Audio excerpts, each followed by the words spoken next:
এক শোকস্তব্ধ পৰিৱেশৰ মাজেৰে এইবাৰ উদযাপন কৰা হৈছে শাৰদীয় দুৰ্গা পূজা।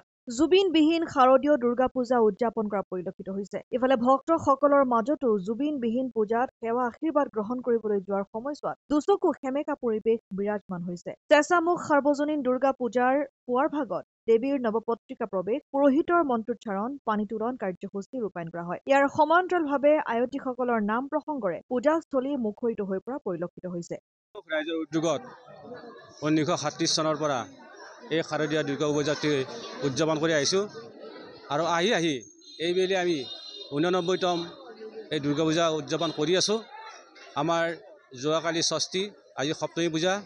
যোৱাকালি আমাৰ ষষ্ঠী পূজাৰ প্ৰথম কাৰ্যসূচী আছিল আমাৰ ধৰ্মৰথা উদ্যোগ, লগতে আমাৰ অসমৰ লগতে গোটেই ভাৰতবৰ্ষৰে চিনাকি জুবিন গাৰ্গৰ শ্ৰদ্ধাঞ্জলি অনুষ্ঠানতে আমি আৰম্ভ কৰিছিলোঁ।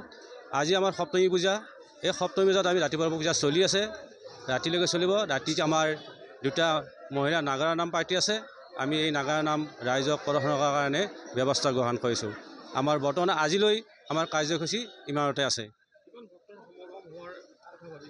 আমি ভাবিছোঁ আমাৰ এতিয়া অলপ যিবোৰ ভক্তৰ সমাগম আছে, আবেলিলৈকে আমাৰ 3-4 হাজাৰ 5 হাজাৰলৈকে আমাৰ ভক্তবান ইয়াতে উপস্থিত হ'ব।